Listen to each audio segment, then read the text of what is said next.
All right, WMC, this is a video to find the winner of my Winner's Choice 4-way with the I-94 bauble as the one of the prizes. So we'll check the time May 4th at 9:43 a.m. We're going to go over to the raffle and type live. We've got May 4th at 9:43 a.m. There is the list of our 21 entries. We're just going to randomize your names, and then whoever is on top after the final roll is our winner. So we need a dice roll of 5 or higher. There's 11. All right, 11 times. Here we go. 1, 2, 3, 4, 5, 6, 7, 8, 9, 10. Last and final. Here we go. Good luck. It is Dre. Spot 13 is our winner.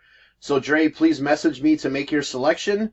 There is our verification code, our timestamp, once again, May 4th, 9:44 a.m. That's it, guys. Thanks.